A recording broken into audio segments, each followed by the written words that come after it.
A letter to the moment you feel entirely alone in a crowded room.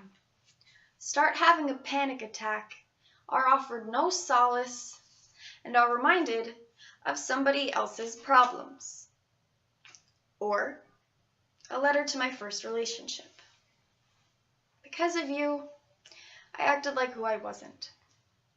Because of you, I still don't know who I was back then, and it pains me to know that I let somebody besides myself own a piece of my life, but that's exactly what I did.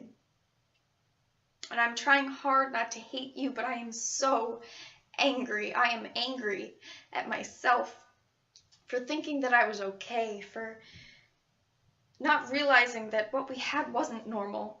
But the first time I realized I was in an abusive relationship was when I was listening to a poem about a girl who was raped by her boyfriend. And it was as if I could feel your hands on my skin again. It was as if I could feel your hot breath down the back of my neck. And it was 3 years earlier, and 2 years earlier, and 1 year earlier. And I was brought to my knees at the realization that that's exactly where you wanted me to stay. And I'm trying hard to convince my memory that I did not ask for you, but I find myself having to count back through the years saying 3, this is not my fault, 2, this is not my fault, 1, this is not my fault.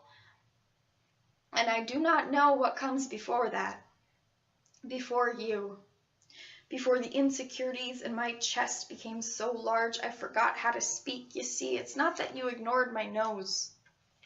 It's that you never waited for my yes, and I never said yes. My body was never something for you to keep in your back pocket to take out and use whenever you felt the time was convenient, but that is exactly what I became. I was yours in every sense of the word, and yes, there are times when I thought it was love, because love is pain, right? Because if that's the case, then my God, did I love you. Because nothing hurt as much as your disapproval, which came often. My anxiety and crowds would draw me close to your side, seeking something familiar, but what I received was the all too familiar turning of your shoulder because you didn't do PDA. Or the time that you said you didn't want me to meet your friends because they weren't good people. I still regret not realizing what that said about you. But I'm learning to change. Like the day you made me change my shirt because too many people were looking at us. Or the time you told me not to wear leggings as pants because that's what sluts wear. Well, guess what? That summer we broke up, I wore nothing but leggings for 3 months, and I still only own 1 pair of jeans because hell yeah, they're comfortable, and they do make my ass look good, so fuck your standards, because I have never felt better about myself than I do right now. But you took things from me. And I still can't look at the stars without looking at you. But this also happens whenever my parents are right about something, because they didn't like you from the start, and I should have realized they were right the first time I shed my blood for you, or the first time I didn't eat for you.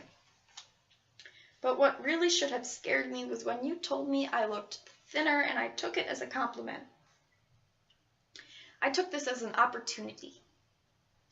Maybe I could finally get your attention, really and truly have you see how much this hurts me, so I lost.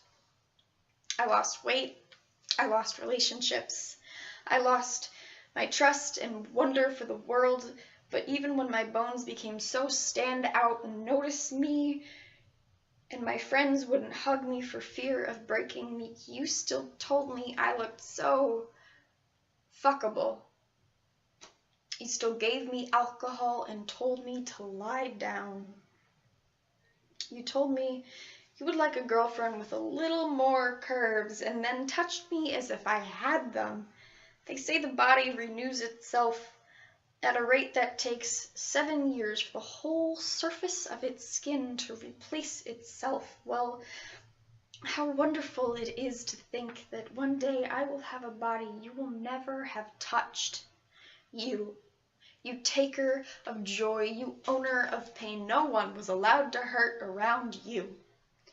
Well, there is a reason your name is not in this poem. You never called me by my name when I was lying on my back, as if you closed your eyes it could be anybody between your sheets. No, your name is absent here, not to save your precious identity. I know how much your reputation means to you.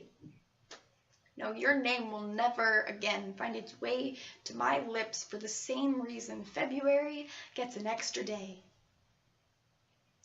To make up for lost time.